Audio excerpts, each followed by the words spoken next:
Like a threadbare pair of pants your partner has pleaded with you just to chuck out, NASA's aging space-era spacesuits are long overdue a date with the trash can. One astronaut almost drowned wearing one, and high-profile spacewalks have been embarrassingly postponed lately due to their clunky unreliability. So what will NASA's new suits actually look like? How come zippers are out but diapers are still very much in? Join us today as we flex in front of a changing room mirror and ponder why NASA's new spacesuit costs $200 million.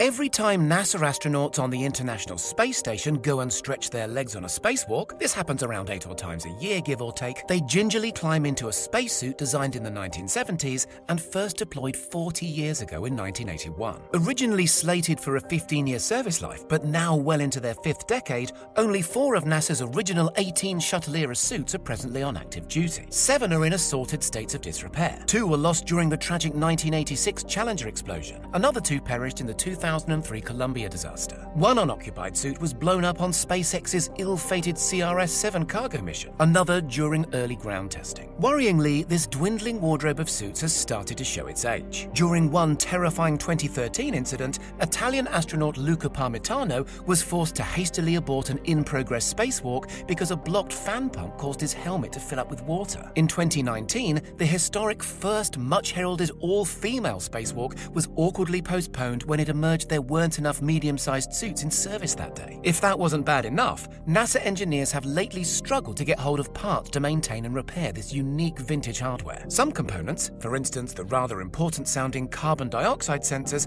are considered a heritage design. One company that made these sensors for NASA doesn't actually exist anymore. Worse, since NASA no longer has its own mode of transport to the ISS and has to bum lifts off the Russians and SpaceX, these suits can go nearly a decade without proper on-the-ground maintenance and repair. So, since 2009, NASA has invested an estimated $200 million on spacesuit development. And the crown jewel of this investment program is the new-look XEMU. Alright, the name might conjure images of some mutant flightless bird, but there's some nifty innovations on the XEMU. Exploration Extravehicular Mobility Unit will hopefully see bounding over craters on the moon when NASA's Artemis mission climaxes in 2024. Let's start with that new helmet. Offering a wider field of vision than previous astro headgear, the new helmet will incorporate high-definition shoulder cams, so we sorry Earthbound simps can enjoy a ringside seat at the final frontier. A smart HUD, head-up display, will give NASA's heroic astronauts Iron Man-style access to mission-critical info at a glance. A quick-swap protective visor will take the brunt of all those irksome dents and scratches from run-ins with fast-traveling extraterrestrial debris. This means shorter maintenance downtime between spacewalks. A suite of embedded, voice-activated microphones in the helmet will replace the sweaty, slipshod Snoopy caps so loathed by today's astronauts. The new gloves, which are tested to be so dexterous that astronauts can pick up a coin underwater,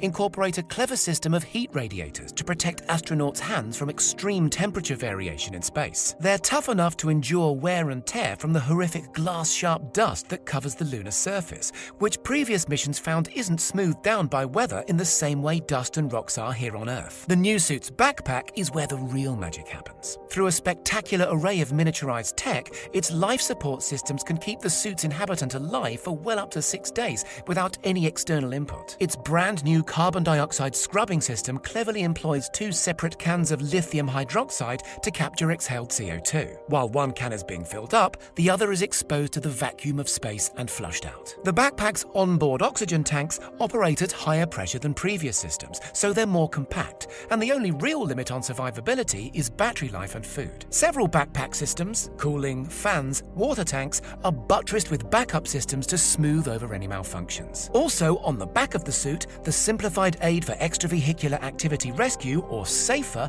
incorporates sci-fi-style thruster jets to help wayward astronauts return to safety in the event they drift away. Some of the biggest innovations on the new XEMU suit can be found on the so-called pressure garment. Housing tubes that circulate water around the astronaut's snug form to maintain a healthy body temperature, the garment also has to withstand bombardment from radiation, micrometeoroids, and reduce atmospheric pressure without sacrificing too much in the way of movement. After all, there's not much point doing a spacewalk if you can't move your arms and legs. In this spirit, astronauts on the Artemis program will likely be the most nimble ever, thanks to pressure garment breakthroughs that help make graceful movement movement easier and less liable to cause exhaustion or injury. The upper torso portion of the garment, for instance, houses a sophisticated array of bearings on the shoulder joints, offering astronauts greater flexibility to reach over their heads and across their bodies. Similarly, the lower torso section has flexible bearings at the waist, hips, thighs, and ankles, which should mean the next-gen moonwalkers can walk normally without bunny hopping around the moon in the cute but ungainly gait of their Apollo forebears. Plus, they'll enjoy superior proprioception through their new-look snazzy hiking boots, which now have flexible soles. Ingeniously, designers have even crafted these suits so astronauts can control the level of internal pressure and move more freely.